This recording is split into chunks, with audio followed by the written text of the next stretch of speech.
Assalamualaikum warahmatullahi wabarakatuh. Perkenalkan, nama saya Ardiansyah dengan NIM 0402200029 dari kelas C1 Hukum Acara Pidana Fakultas Hukum Universitas Muslim Indonesia. Pada video kali ini saya akan membahas tentang pengertian dari hukum acara pidana, tujuan hukum acara pidana, ruang lingkup hukum acara pidana, serta asas-asas dalam hukum acara pidana. Hukum acara pidana adalah seperangkat aturan dan prosedur yang mengatur proses penyelesaian perkara pidana. Hukum acara pidana mengatur mulai dari tata cara penyelidikan, penyidikan, penuntutan, hingga persidangan di pengadilan. Tujuan dari hukum acara pidana yang pertama adalah mencari kebenaran, yaitu upaya untuk menemukan kebenaran material atau kebenaran yang sebenarnya terjadi dalam suatu perkara pidana. Yang kedua, memberikan keadilan, yaitu upaya untuk mewujudkan keadilan bagi semua pihak yang terlibat, baik bagi korban, tersangka atau terdakwa maupun masyarakat. Yang ketiga, menegakkan hukum, yaitu upaya untuk memastikan bahwa hukum dapat ditegakkan dan diterapkan secara konsisten. Ruang lingkup hukum acara pidana yang pertama adalah penyelidikan. Penyelidikan adalah tahap awal dalam proses penegakan hukum pidana yang bertujuan untuk mencari dan mengumpulkan bukti-bukti guna menemukan tersangka tindak pidana. Penyelidikan dilakukan oleh penyidik, yaitu pejabat polisi negara Republik Indonesia atau pejabat yang diberi wewenang khusus oleh undang-undang. Tujuan dari penyelidikan adalah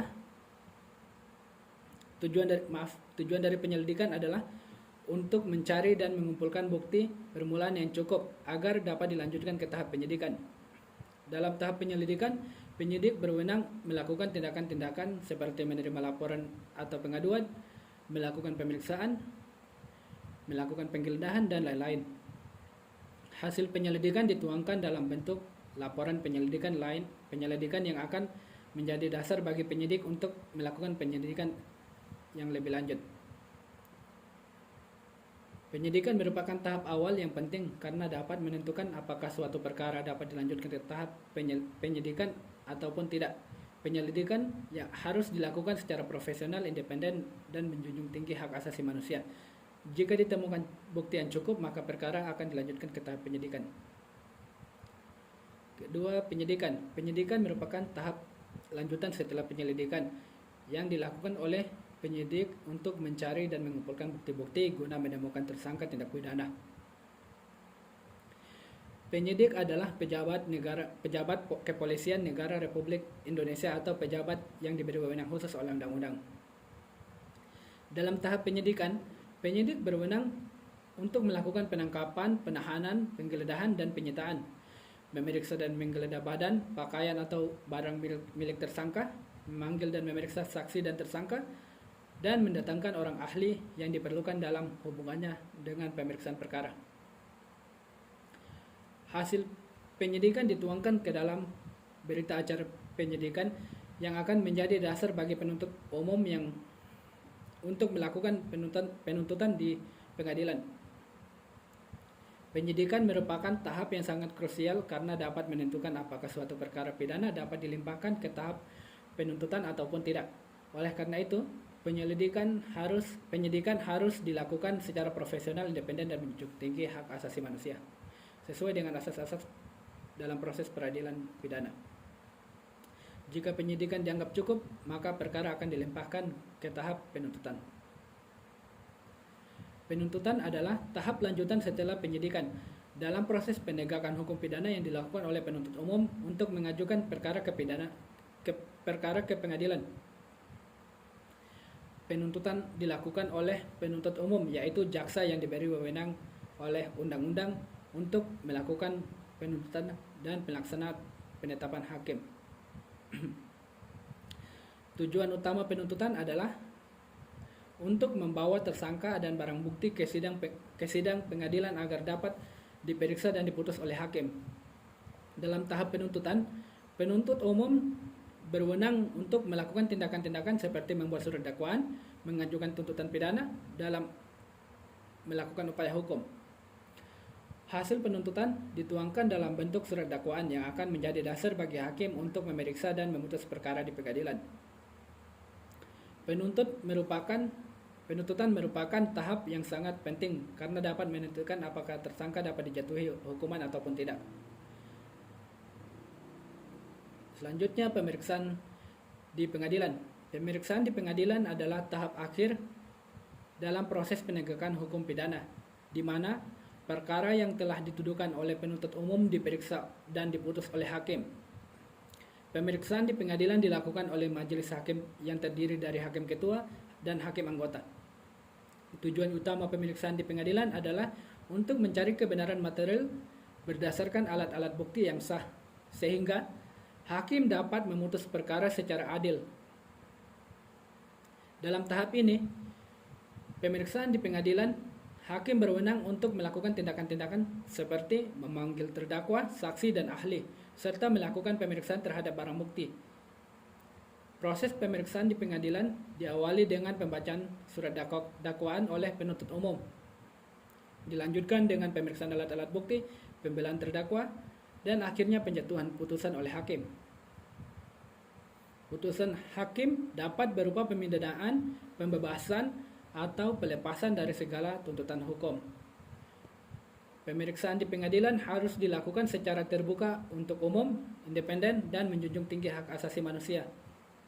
Jadi, pemeriksaan di pengadilan adalah tahap terakhir dalam proses penegakan hukum pidana, di mana perkara yang telah dituduhkan oleh penuntut umum diperiksa dan diputus oleh hakim secara adil berdasarkan bukti-bukti yang sah.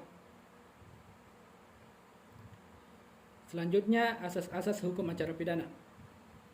Yang pertama, asas pemeriksaan hakim langsung dan lisan. Pemeriksaan hakim langsung dan lisan berarti hakim secara langsung memeriksa dan mendengarkan keterangan dari para pihak yang berperkara, saksi-saksi, dan bukti-bukti yang diajukan. Pemeriksaan secara lisan mengharuskan proses pemeriksaan di pengadilan dilakukan secara lisan, bukan hanya berdasarkan dokumen tertulis. Tujuan dari asas ini adalah agar hakim dapat secara langsung menilai kredibilitas dan kebenaran keterangan yang disampaikan, serta memperoleh gambaran yang jelas mengenai duduk perkara. Dengan pemeriksaan langsung dan lisan, hakim dapat berinteraksi secara aktif dengan para pihak, mengajukan pertanyaan, klarifikasi, dan menggali informasi lebih dalam. Asas ini menjamin proses peradilan yang transparan, adil, dan memberikan kesempatan yang sama bagi para pihak untuk didengar dan membela kepentingannya. Yang kedua, asas praduga tak bersalah. Asas praduga tak bersalah menyatakan bahwa setiap orang yang disangka ditangkap, ditahan, dituntut, dan dihadapkan di depan pengadilan wajib dianggap tidak bersalah sebelum ada putusan pengadilan yang menyatakan kesalahannya dan memperoleh kekuatan hukum tetap. Ini berarti bahwa seseorang harus diperlakukan sebagai orang yang tidak bersalah sampai terbukti bersalah melalui proses peradilan yang adil. Tujuan dari asas ini adalah untuk melindungi hak-hak asasi manusia, mencegah kesalahan dalam proses peradilan, dan menjamin keadilan bagi setiap orang yang terlibat dalam proses hukum. Asas ini mewajibkan aparat penegak hukum untuk membuktikan kesalahan terdakwa, bukan sebaliknya di mana terdakwa yang harus membuktikan ketidakbersalahannya. Penerapan asas ini juga terkait dengan hak-hak lain seperti hak untuk didampingi pengacara, hak untuk memberikan keterangan yang tidak memberikan keterangan yang dapat menyalahkan diri sendiri, dan hak untuk banding. Yang ketiga, asas peradilan cepat, sederhana, dan biaya ringan. Artinya, cepat berarti proses peradilan harus diselesaikan dalam waktu yang wajar, tanpa penundaan yang tidak perlu. Hal ini untuk menghindari penahanan yang terlalu lama dan mempercepat penyelesaian perkara. Sederhana mengandung makna bahwa proses peradilan harus dilakukan dengan prosedur yang tidak berbelit-belit, mudah dipahami, dan tidak memerlukan formalitas yang berlebihan. Biaya ringan berarti biaya yang harus ditanggung oleh para pihak dalam proses peradilan harus terjangkau dan tidak memberatkan, sehingga akses terhadap peradilan dapat dinikmati oleh semua lapisan masyarakat. Tujuan dari asas ini adalah untuk mewujudkan peradilan yang efektif, efisien, dan dapat diakses oleh semua orang tanpa diskriminasi. Yang keempat, asas oportunitas. Asas oportunitas mengizinkan penuntut umum untuk mempertimbangkan apakah suatu perkara pidana layak untuk dituntut ataupun tidak, berdasarkan kepentingan umum dan keadilan. Penuntut umum dapat memutuskan untuk tidak menuntut suatu perkara pidana meskipun bukti-bukti menunjukkan adanya tindak pidana. Hal ini berbeda dengan asas legalitas yang mewajibkan penuntutan atas setiap tindak pidana.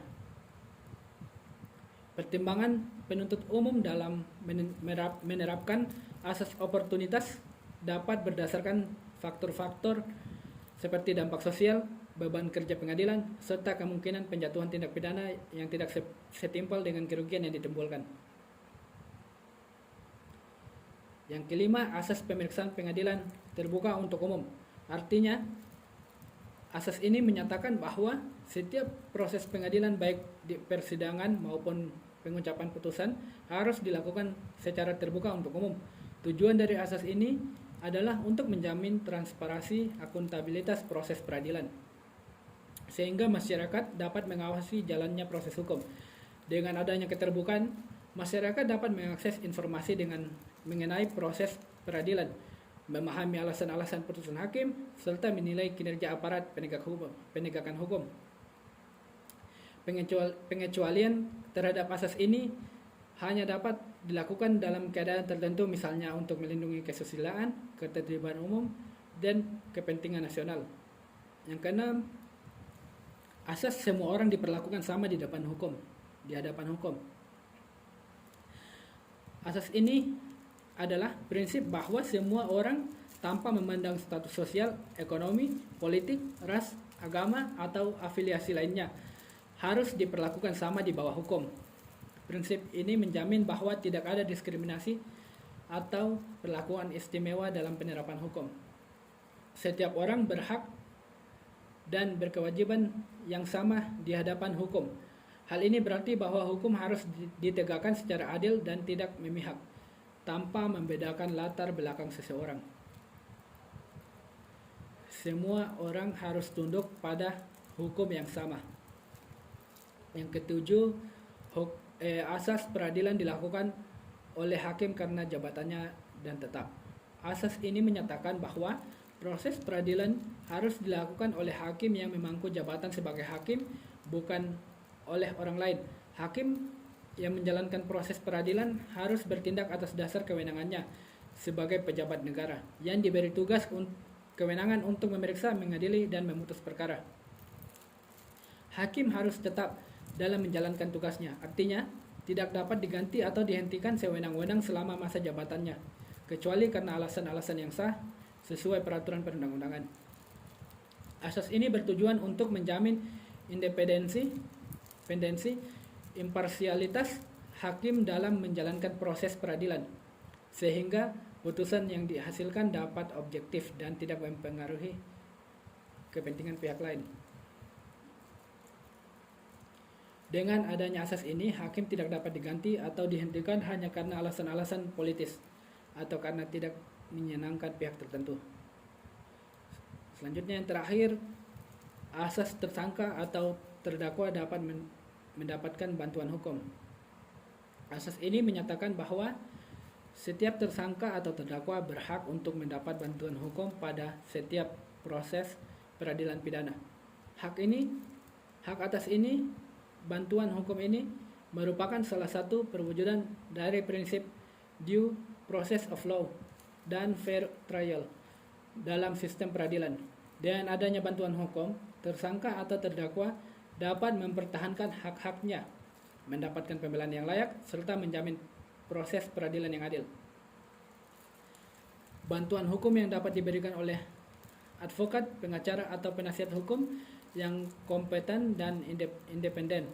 Asas ini diatur dalam berbagai instrumen hukum seperti undang-undang hukum acara pidana, undang-undang hukum dan undang-undang advokat. Pengecualian terhadap asas ini hanya dapat dilakukan dalam keadaan tertentu. Misalnya tindak pidana ringan atau tersangka atau terdakwa menolak bantuan hukum. Penegakan asas ini merupakan salah satu indikator penting bagi terwujudnya proses peradilan yang adil dan melindungi hak-hak tersangka atau terdakwa. Sekian yang bisa saya paparkan, lebih dan kurangnya mohon dimaafkan. Wabillahi taufiq wal hidayah. Wassalamualaikum warahmatullahi wabarakatuh.